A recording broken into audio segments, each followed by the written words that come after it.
নমস্কার বন্ধুরা, গিরিপ্রেমী শম্ভু চ্যানেলে তোমাদের স্বাগত। চলে এসেছি নতুন একটা রূপকথার গল্প নিয়ে। আজ শোনাবো শামুক ও গোলাপের একটি সুন্দর কাহিনী। তো শুরু করছি আজকের গল্পটি। সে এক বিশাল আর সুন্দর বাগান, কত শত ফুল, সেখানে তার গোনাগুনতি নেই যেন।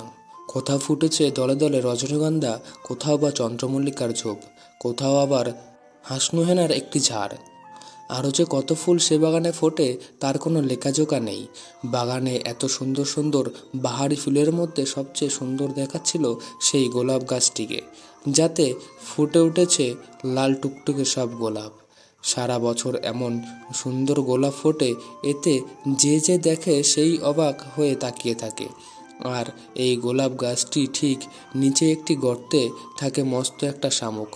শুকনো তার মোটা খোল, সে খোলের ভেতরে রয়েছে তার থলথলে শরীর। একদিন ভোরবেলা হাই তুলতে তুলতে শামুক তার খোলের ভেতরে থেকে বেরিয়ে এলো সুরসুর করে।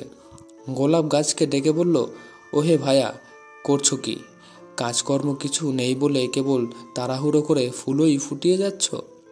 ভালো কাজ করতে চাও তো আমার মতো আস্তে আস্তে কাজ করতে শেখো। আমি পৃথিবীতে যত বড় কাজ করতে যাব, তেমন কাজ কি তুমি কখনো করতে পারবে? গোলাপ গাছ মাথা নুইয়ে সম্মান জানালো শামুককে। গোলাপ বলল, সে তো বটেই। আপনি কত বয়োজ্যেষ্ঠ, কত বড় জানেন? আপনার কাছ থেকে তো আমরা এমনই কাজই আশা করি। তা কবে সেই বড় কাজটি করবেন? কবে কখন হবে তা অত ভাববার দরকার কি? তোমার যত তাড়াহুড়ো, সেই জন্য তুমি কোনো বড় কাজ করতে পারো না। বলতে বলতে শামুক তার কালো রঙের শক্ত খোলের ভেতরে ঢুকে পড়ল। সারা বছর সে কোনো কাজই করল না, কেবল গোলাপ গাছের নিচে এক জায়গায় শুয়ে ঘুমিয়ে কাটালো। নতুন বছর এলো, নতুন বছরের ভোরে শামুক আবার বেরোলো তার সেই শক্ত খোলের ভেতর থেকে। হাই তুলতে তুলতে গোলাপ গাছকে ডেকে জানতে চাইল, কি হে গোলাপ, বলি বুড়ো হতে চললে যে? সারা বছর জুড়ে ফুল ফুটিয়ে ফুটিয়ে নিজের যেটুকু ক্ষমতা ছিল তা তো শেষ করে দিলে, কিন্তু লাভ কি হলো তাতে? আমার দিকে তাকিয়ে দেখো, দেখি এই 1 বছর ধরে ঘুমিয়ে ঘুমিয়ে নিজের কত উন্নতি করলাম। তোমার মতো তো আমি শক্তির অপচয় করে নিজের যোগ্যতা শেষ করছি না। দেখো আমাকে, আমি নিজের ভেতরে শক্তি জমিয়ে রাখছি। শামুক একটু দম নিয়ে আবার বললে, আচ্ছা, এতকাল তো ফুল ফুটিয়ে চলেছ, কিন্তু কখনো ভেবেছ কি কেন ফুল ফোটাচ্ছ? বা ফুল ফোটানোর মানেটাই বা কি? আর ফুল ফোটালেই বা কি, না ফোটালেই বা কি? শামুকের এত প্রশ্নের মুখে গোলাপ গাছ রীতিমতো থতমত খেয়ে গেল। গোলাপ গাছ বলল, না তো, কখনোই তো কথা আমি ভেবে দেখিনি। ফুল ফোটাতে ভালো লাগে, না ফুল ফুটিয়ে থাকতে পারি না, তাই ফুটিয়েছি। সূর্য তার আলো ছড়িয়ে দিয়ে আমার শিরায় শিরায় জ্বালিয়ে দেয়, দক্ষিণা বাতাস আমার পাতায় পাতায় ঠান্ডা হাত বুলিয়ে যায়। ভোরবেলায় শিশির দেয় আমার মুখ ধুইয়ে, আর বর্ষার স্নিগ্ধ জল আমার গা ধুইয়ে দেয়। আনন্দে আমার পাপড়িগুলো কাঁপতে থাকে। আমি কিছুতেই আর নিজেকে ধরে রাখতে পারি না।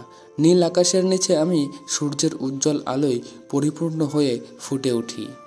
জীবনটা তোমার খুব মজার দেখছি, শামুক ফোড়ন কেটে বললে। তা অবশ্য মিথ্যে নয়, তবে আপনার জীবনও তো কম সুন্দর নয়। আপনি পৃথিবীর যত উপকার করবেন তা কি আর আমি কখনো করতে পারবো? গোলাপ গাছ সবিনয় বলল। শামুক নাক সিট করল, কী সব বলো? আমি পৃথিবীর উপকার করব? বোকার মতন কথা বলো, শুনলে হাসি পায়। নিজের উপকার করাই হলো সবচেয়ে বড় কাজ। এই কথাটি সর্বদা মনে রেখো। তোমার মতো ফুল ফুটিয়ে ফুটিয়ে শুকনো কাঠি হয়ে মরার কি কোনো দাম আছে? গোলাপ গাছের দিকে কটমট করে তাকাতে তাকাতে শামুক রাগে গটগট করে খোলের ভেতর ঢুকে ঘুমাতে লাগলো সামনের দরজা হেঁটে। গোলাপ গাছ নিঃশ্বাস ফেলে বলল, আমি ওর কথা কিছুই বুঝতে পারি না। বাবা, কীরকম গুটিসুটি মেরে ঢুকে গেল খোলের ভেতরে। বাইরে ওর কোনো নাম নিশানাও রইল না। আমি তবে এরকম করে কিছুতেই নিজেকে গুটিয়ে ফেলতে পারবো না।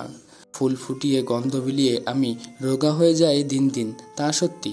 কিন্তু ছোটরা যখন খেলতে এসে আনন্দে আমার দিকে তাকিয়ে হাততালি দেয়, পথিকেরা যখন পথ চলতে চলতে থেমে যায়, অবাক হয়ে তাকিয়ে থাকে আমার দিকে, তখন আমার যে কি ভালো লাগে। এই ভালো লাগার মানে কি আর শামুক বুঝবে?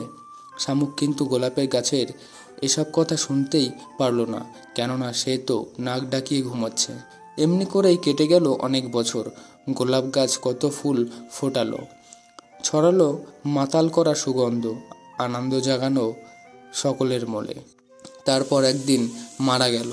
যতদিন তারা বেঁচে ছিল, যখনই দেখা হতো শামুকের সাথে, তখনই শামুক কর্মপদ্ধতি, মহতি কাজ এবং মহত্ব সম্পর্কে বক্তৃতা দিত। শেষে ক্লান্ত হয়ে আবার নিজের খেয়ালে ভিতরে ঢুকে যেত।